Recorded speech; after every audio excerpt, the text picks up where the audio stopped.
আসসালামু আলাইকুম এভরিওয়ান, আশা করছি আপনারা সবাই ভালো আছেন। আমাদের বাসায় আজ অনেক দিন ধরেই আমার ভাগিনীরা বেড়াতে এসেছে। ভাবলাম ওদের ঘুরতে নিয়ে যাই। তাই আজ সন্ধ্যায় হঠাৎ করে বাহিরে যাওয়ার প্ল্যান করলাম। যেই কথা সেই কাজ, ওদেরকে নিয়ে যাই আমার খুব পরিচিত একটি জায়গায়। ওখানে আগে আমি সব সময় ফুচকা খেতে যেতাম। ওই আঙ্কেলের ফুচকা বানানো আমার কাছে স্পেশালি অনেক ভালো লাগে।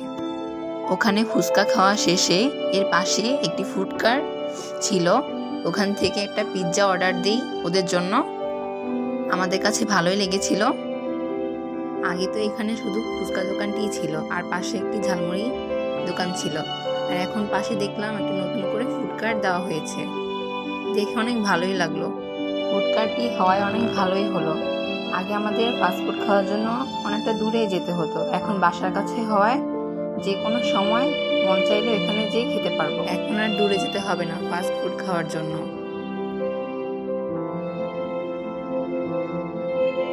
আমাদের কাছে ভালো লেগেছিল, তাই ভাবলাম বাসার জন্য পার্সেল নিয়ে যাই কিছু। এরপর বাসায় এসে দুধ চার জন্য লিগার বসালাম। আসলে আমরা যত কিছুই খাই, দুধ চা না খেলে আমাদের সন্ধ্যার নাস্তা কমপ্লিট হয় না। আজ এই পর্যন্ত, আল্লাহ হাফেজ।